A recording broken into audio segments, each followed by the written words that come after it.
Welcome to the Got Questions podcast. Joining me today is a returning guest, J. Warner Wallace, also known as Jim, who has been on a couple other times speaking about books he's written in the past and the ministry God's called him to.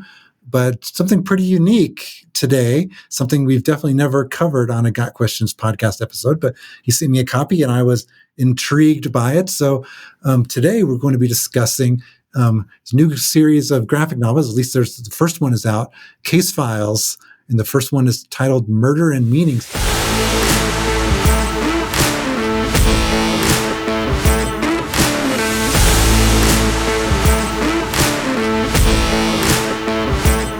Titled Murder and Meaning. So, Jim, welcome back to the Got Questions podcast, and please tell both me and our listeners what led you to dip your hand, along with your son, into the graphic novel industry. Well, yeah. So it's a weird space to be in, really, if you're a Christian apologist. This has always been. I retired as a detective and spent the next 10 years writing books about my journey into Christianity through the evidence. And I always kind of thought, I'd love to be able to someday write fiction. And I think it's because it's so free. You can almost go any direction you want to go. Whereas all of the books I've written in the past really need to follow the journey of whatever case I was working. So as I'm retelling stories about cases, I could only draw from the cases I touched. But fiction is completely open. So for example, this first book is a book about a serial killer. Well, I've never worked a serial killer. I've worked cold case killers. That's a very different kind of person. So, not many detectives in America have actually been involved in an investigation involving a serial killer. So that's what's so great about fiction is you can do anything you want. But I also knew that, that's probably something that requires a certain skill set I'm not sure I have. And so we think about how can we dip our toes into fiction? How can we head in that direction? Well, my son is also a detective. He's been at the same agency that I was at for, all my career. He's been there now 13 years. So he's following in the footsteps of his grandfather and his father at the same agency. And so he also is interested in this kind of thing. As a matter of fact, he's 36. He's in a generation of folks who are, I think, more deeply impacted by both comic books and I also see the rise of video games. So when I was a kid, there were no video games really to speak of. But in his generation, a lot of people understand what video games are. And it's an entirely different kind of visual, interactive experience. So I just thought, okay, so what can I do with him? And he's got his own master's degree in apologetics. He has the exact same background of working in these kinds of investigations. And we saw that my publisher, David C. Cook, who had also done comic books in the past, had purchased a comic book company to kind of re-enter the space of comic books and graphic novels. Well, my son, who's a huge comic book fan, he's got the biggest comic book collection of anybody that I know. So if you're a really avid reader, I remember I was reading Stephen King's book on writing, where he talks about writing fiction and how much of his day he spends reading the fiction works of other writers. So he always says, if you're not an avid reader, you're not going to be a great writer. And so Jimmy's an avid reader, and he understands how comic books are structured. So I said, would you be willing? Let's talk to David C. Cook and see if they would be interested in writing fiction. So it turns out this avenue provides me the opportunity to do fiction, but it also scratches a niche that's unique to Jimmy. So what we're trying to do with these books is really do a little bit of both. We want to talk about fiction. We also want to talk about the case for Christianity. And we want to do that in a way that's pretty subtle. You see Christian art that sometimes really makes it almost a heavy-handed effort to make sure that everything we know about Jesus is covered in the first hour of the movie or the book. And that's not what we're trying to do here. This is I hope that if you're somebody who's not a Christian and you get this book and you start reading it, it's going to take a while for you to realize this is a Christian book, because our main character is not a Christian. And the themes we're going to discuss, I think, are going to provoke your interest and maybe help you start thinking about how do you ground certain things you've taken for granted. Like in this first book, it's about human value. How do you ground that? And so I could write a book on human value, but I know that a lot of people I'm trying to reach in this generation that is really being raised on comic books and video games and a lot of visual media, the glowing rectangle, one gets it in junior high, your phone. How can I reach that generation But also, there's a lot of folks who are now my age who are reading graphic novels. You know why? Because they're basically just storyboarding of movies. It's kind of like you're watching a movie storyboard. And so this is something I think we could at least get into this space and hopefully reach a generation who won't read my graphic novels. I mean, my apologetics works. Yeah. No, I think you've touched on something that's very valuable and important. I mean, I grew up, I loved reading comic books when I was younger.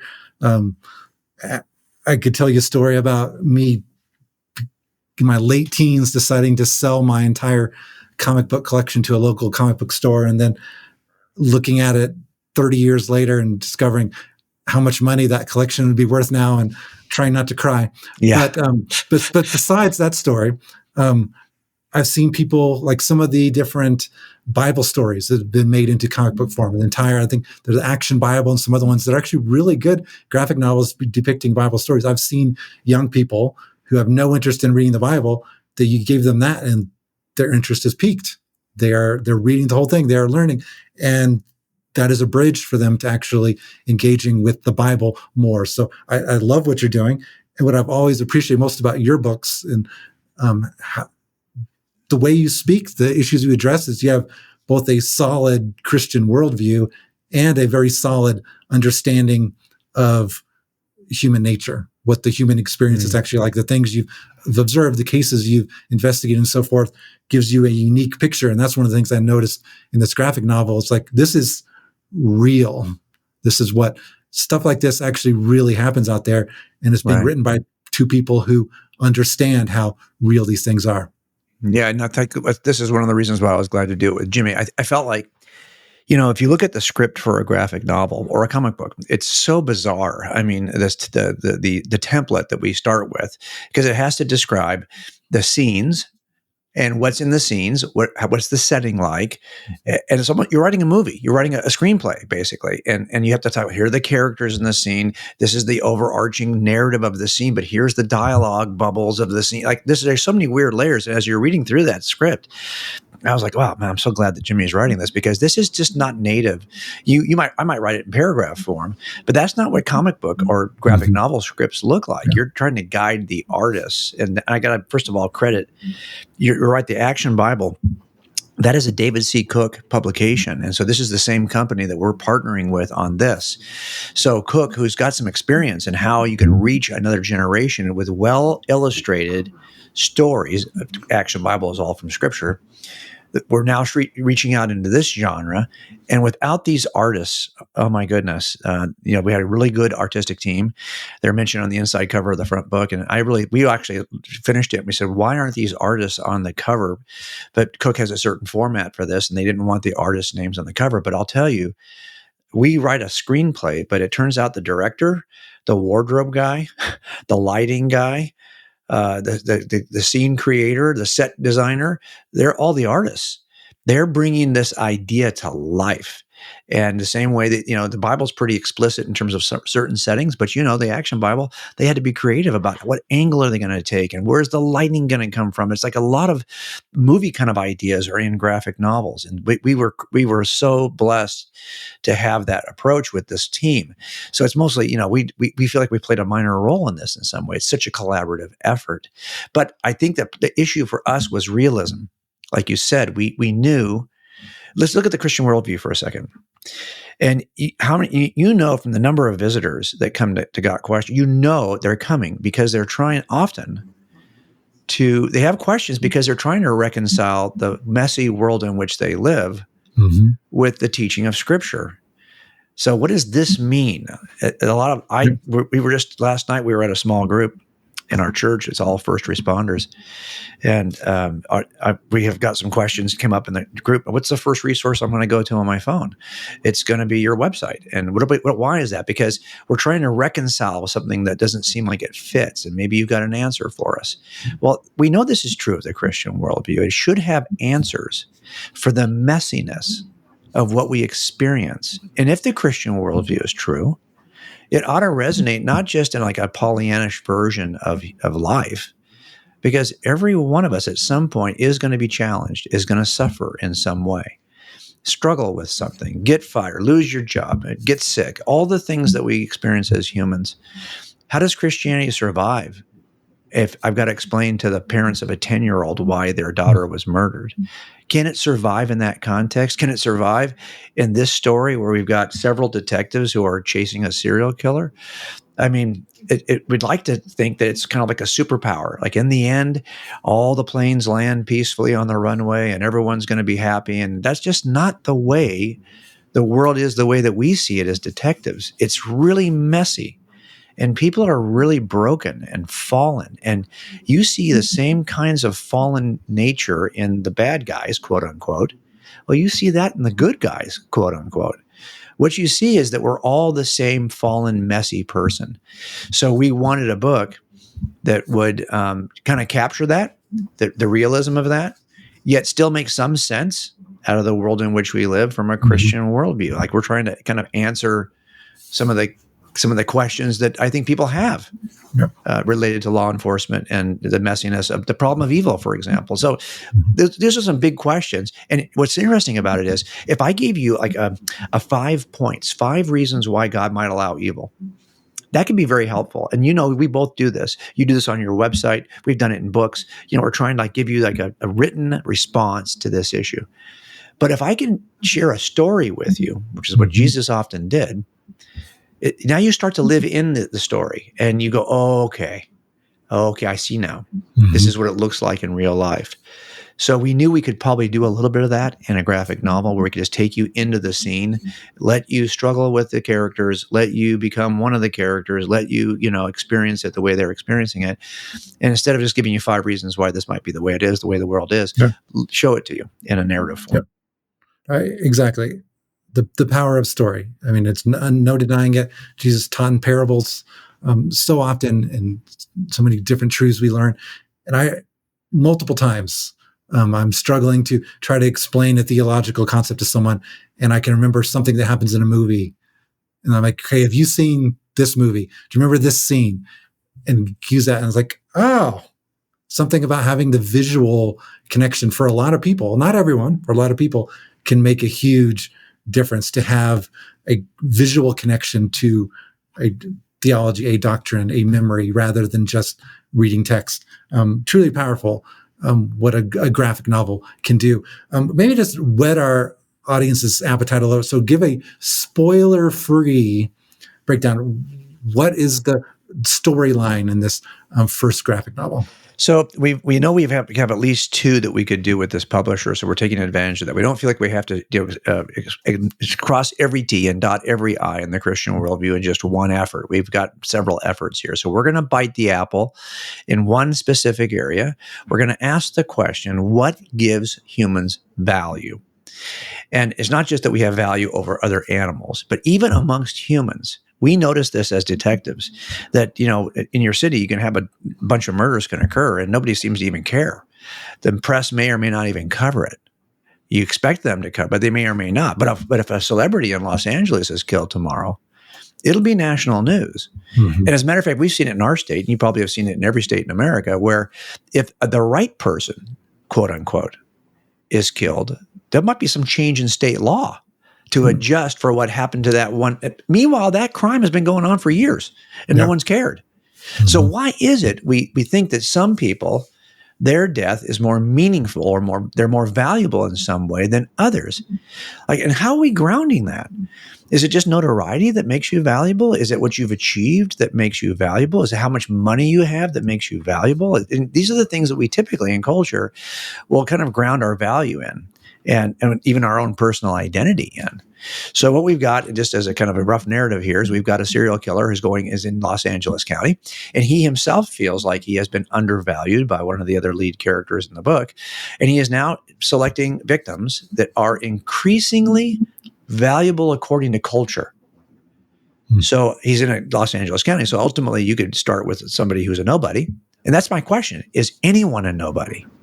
We'll say that sometimes. Yeah, he just hit a citizen. As if to dismiss that this person even really matters.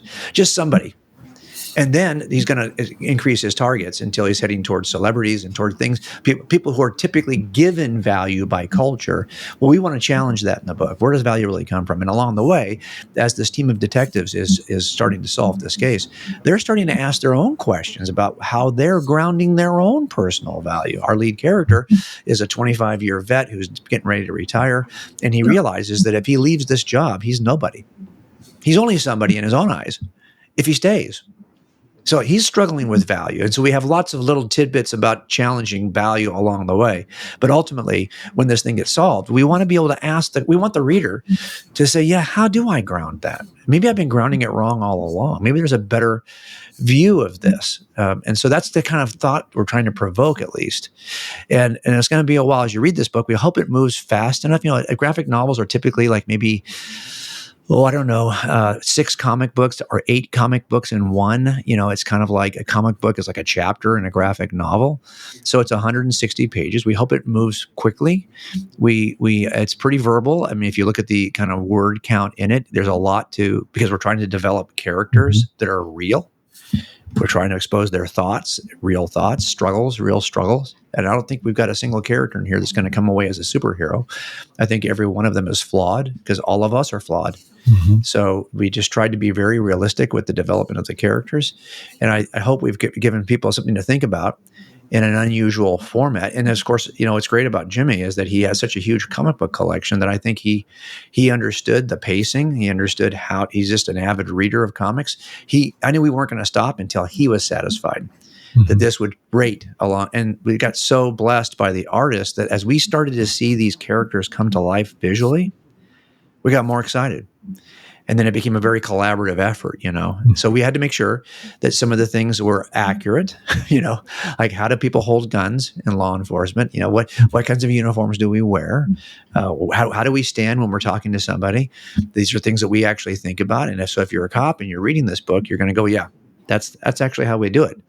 And this is unusual compared to other things we see on TV, at least, where we're trying to capture the subtleties of how the job is really done.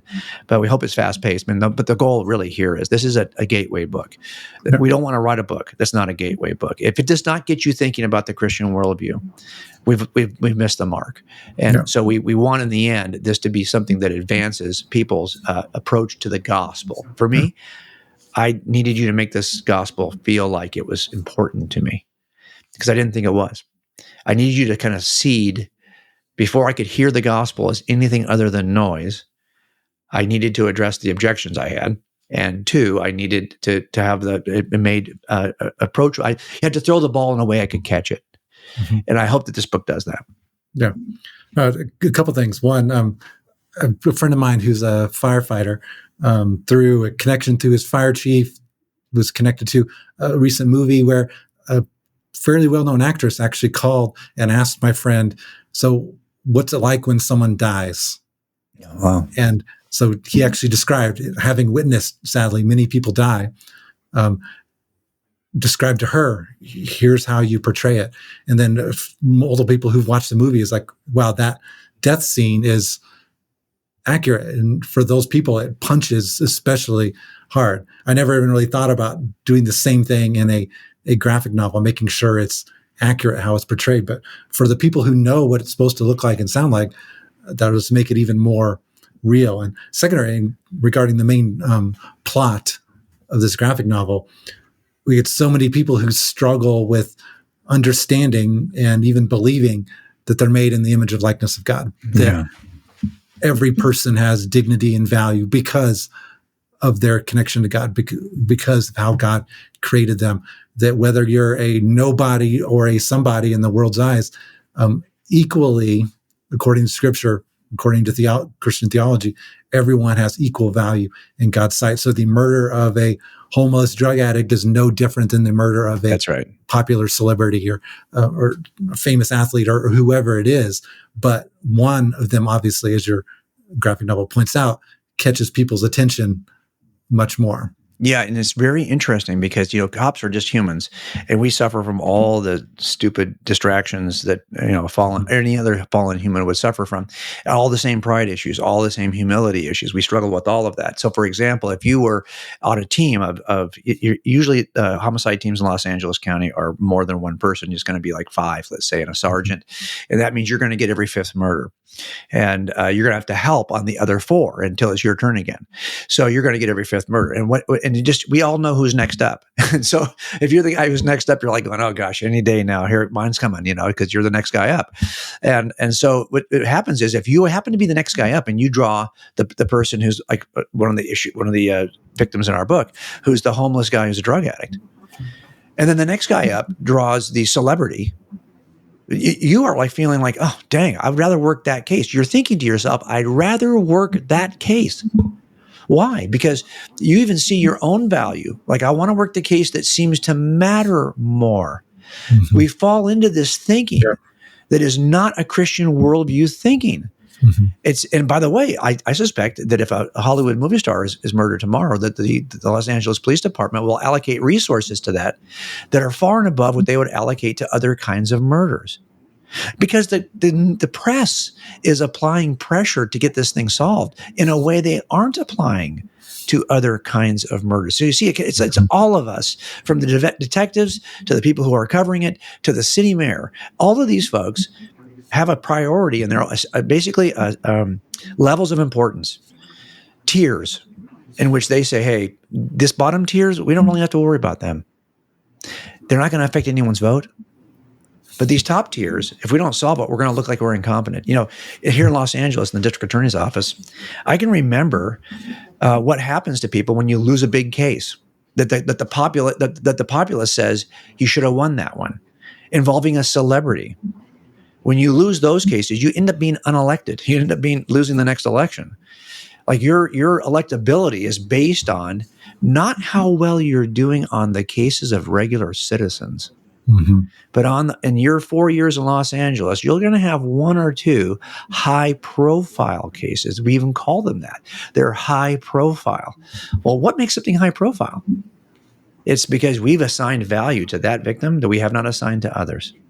So this is the kind of stuff we want to challenge as we kind of work through this. And this is why I think this kind of a book, and look, there's lots of ways we could have gone. I think the next book probably will be focused more just on how we ground moral notions. How do we ground are there objective moral truths? How do we ground our beliefs about morality? That's probably where we're going in the next book. But these are the kinds of things that if you're working as a cop, you've probably already thought about them. You probably had to deal with them because they're just, law enforcement kind of exposes some of the best and worst in humanity. And if you're thoughtful at all, that's why I think we're so enamored with cop shows, because it does expose larger, metaphysical issues that we have to at some point wrestle with. Mm-hmm. Oh, absolutely. So many cop shows, and then so many law shows, and then cop shows that turn into law shows. So popular because there's a weird attraction we have to the dark side of humanity, but I think it also then challenges our thinking in ways that can be uncomfortable, but also we like things that would challenge us. For sure. For sure. You know what's interesting about that too, Shay, is I was thinking about how this idea of fiction and how it challenges us. I don't know why that sometimes is. We started off talking about this, why that is sometimes so powerful. But I remember Jimmy would tell me when he was growing up, I got saved at 35. He was about 8. So he remembers my that period of time. And as he was reading comic books, he recalled that a lot of his moral formation was not so much from scripture, but from characters he saw in comics, particularly Spider-Man, Stan Lee's Spider-Man back in the day. Mm-hmm. And what he said was that he would learn this virtuous idea that Spider-Man is constantly having to delay his own satisfaction. He finally gets the girl, but of course, on the night of the first date, the villain's going to strike, and he's got to decide: do I go with the date or do I go capture the villain? And so he's always sacrificing for this greater good. And I thought, wow, in some ways, I hear that, and I'm like, really? Like all the time we've spent talking about scripture, and this is where you think you're forming your moral ideas. But it just goes to show you the power of fiction in our lives, and how if we don't if we don't saturate ourselves with fiction that supports our Christian worldview, eventually we start to embrace another worldview. And it's very subtle. We just don't even recognize that we're doing it. This is why we always say you need to guard your eyes from things that are really offering an alternative that is not true.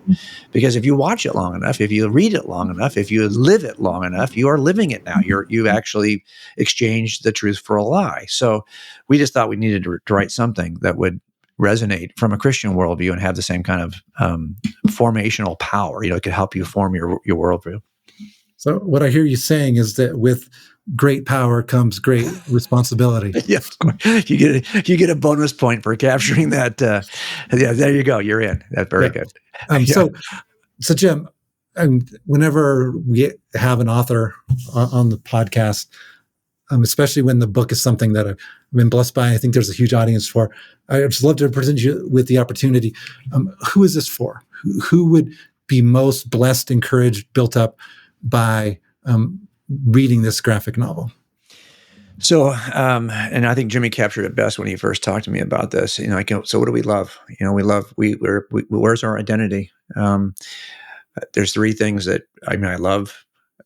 Jesus first. Why would we write about anything? I only write about things that involve Jesus. And Jimmy feels like the same way, and he also, of course, loves law enforcement. He truly loves his job. He loves what he does, and I did too. And Jimmy's a comic book lover. So I think when Jimmy's writing it, this kind of thing, and I'm just kind of helping him organize his thoughts and kind of guide this thing and make sure we have a good foundation in apologetics we can help people with. Not that he needs my help sometimes, but the reality is he thinks that's the three loves: Jesus, law enforcement, comic books.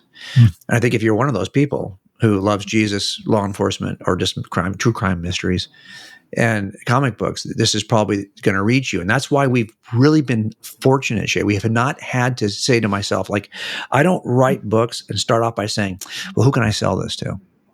Mm-hmm. Often publishing companies are going to ask you that, though. Yes. But I've been blessed. I just get to write about the things that I'm interested in. Mm-hmm. And I happen to work for all those decades in a business that other people, it's one of the most popular genres in both TV series and podcast, is true crime.